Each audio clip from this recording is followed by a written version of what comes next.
privileged to stand before you this evening and recognize and pay tribute to Bruce and Anna Biggs as recipients of the United Way inaugural Kill Club Philanthropy Award. I suspect that many of you already know most of what I'm about to say. Perhaps I can add a personal touch and tell you a few other things that you may not know about these two remarkable people that I profoundly admire and respect. We are gathered here tonight to honor Bruce and Anna because of their years of dedicated support to the United Way.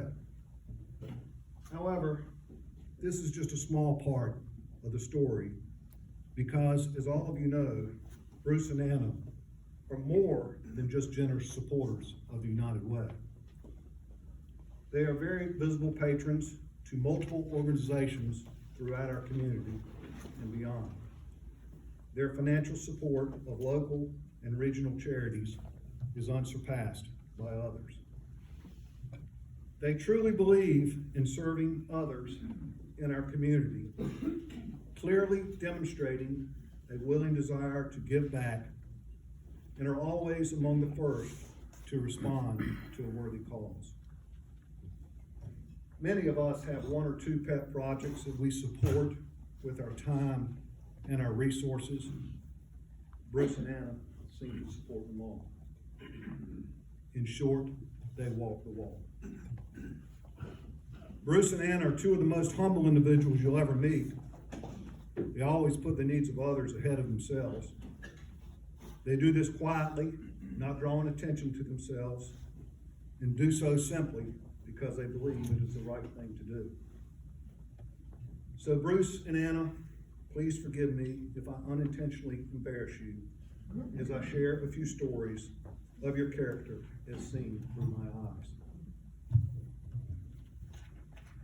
I recall a few years ago that Bruce, as a member of the Elizabeth City Rotary Club, personally purchased multiple copies of the motivational book, I Dare You, to be given to local high school graduating seniors.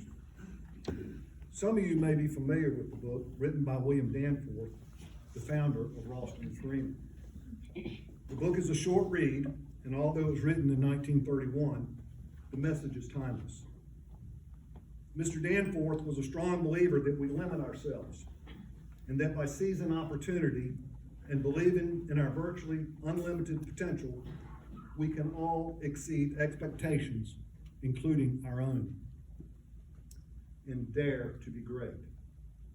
He goes on to suggest that there are 4 core pillars that are essential for a young person to develop as they begin their life's journey. The 4 pillars are physical, mental, social, and religious. Mr. Danforth writes that to be successful in life, you need for all 4 to stay in balance. One area should not develop at the expense of the other. Sound advice, and not just for a young person beginning their life's journey. Those of you that know Bruce well know that he strives to live his life by fully embracing and balancing these 4 core principles. The words honesty, integrity, and respect all come to mind when describing the character of Bruce Biggs. Bruce is soft-spoken. He does not charge into a room and command attention to himself. Quite the contrary. He listens intently to what you have to say before speaking. And when he does respond, he does so in well thought out, measured tones. Many of us, and I'm looking in the mirror when I say this, would be well served to learn from Bruce and choose our words carefully when responding to others. It has been said that behind every good man is a great woman. Those that know Anna Biggs will agree with me.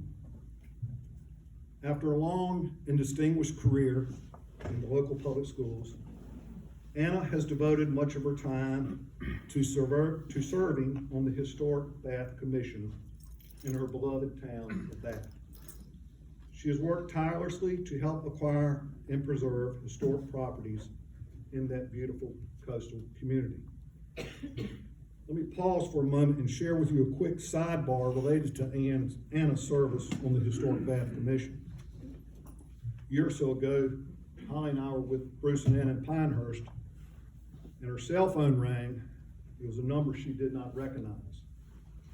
I immediately launched into multiple reasons why you should never answer unsolicited calls to your cell phone, and tried to convince her that it was simply someone wanted to take a poll or sell her something. Well, as you might expect, Anna being Anna could not help herself, and after multiple rings, she answered.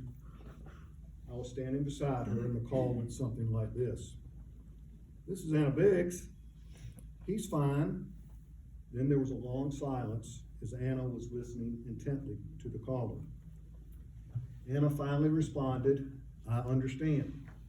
Let me think about it, and I'll get back with you. At this point, I was feeling quite smug, believing that I was right, and that the call indeed was an unsolicited scam of some sort.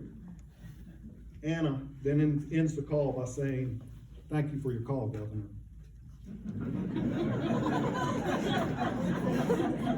The governor from North Carolina is calling to ask Anna to please consider serving another term on the Historic Bath Commission.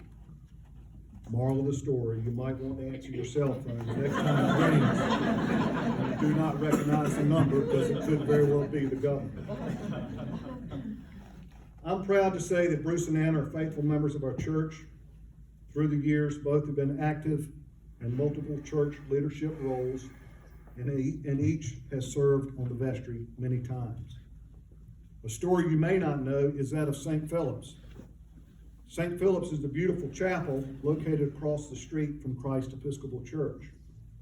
Many of you may recall that several years ago, an old concrete block warehouse owned by Belks stood on the site. The building was eventually sold to the church with plans to tear it down and make way for a parking lot. However, Bruce and Anna had a different vision.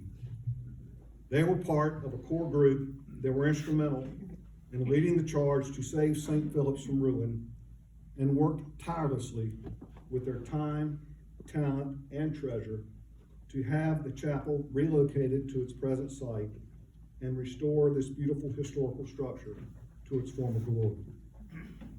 In short, Bruce and Anna are humble servants to the Lord and their church, and live their life following the golden rule. Like many of you, I recently watched the wonderful documentary by Ken Burns on country music. If you have not seen it, I highly recommend that you try and watch the replay, even if you're not a fan of country music. I can assure you, you will not be disappointed. What does my promotion for a documentary on country music have to do with Bruce and Anna? Permit me to give you my thoughts. The title of the final episode was Don't Get Above Your Raisin, which for those of you in the room from above the Mason-Dixon line is a Southern term loosely translated to mean that as you become successful in life, don't forget your roots and where you came from. Stay humble. Upon reflection, I immediately thought of Bruce and Anna, their character, the way they treat others, and the way they lead their lives.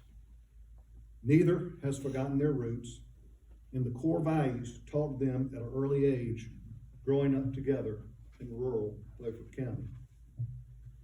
Bruce and Anna have taught me many things through the years. I can now add to that list. Stay humble and don't get above your raisin.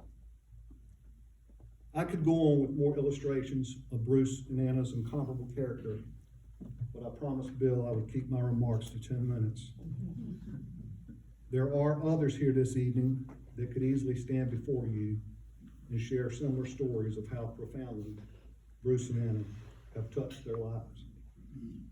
Several are seated here at the front this evening. Terry and Brenda Daniels, I see Clint and Judy Midkiff, John and Nell Morrison, Rick and Mary Craig Barron, Ray and Linda White, Catherine Jackson, all are dear friends that have been blessed, like Holly and I, to share many of life's special moments with Bruce and Anna.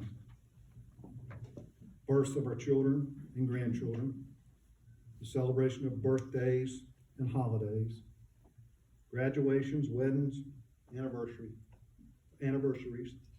travel, many rounds of golf, countless meals together, lots of laughter, and yes, a few tears. These are all singular life events that, woven together, form a beautiful, rich tapestry of cherished memories. My family has been greatly blessed knowing and loving Bruce and Anna Biggs. I am honored and proud to call them my friends. Thank you.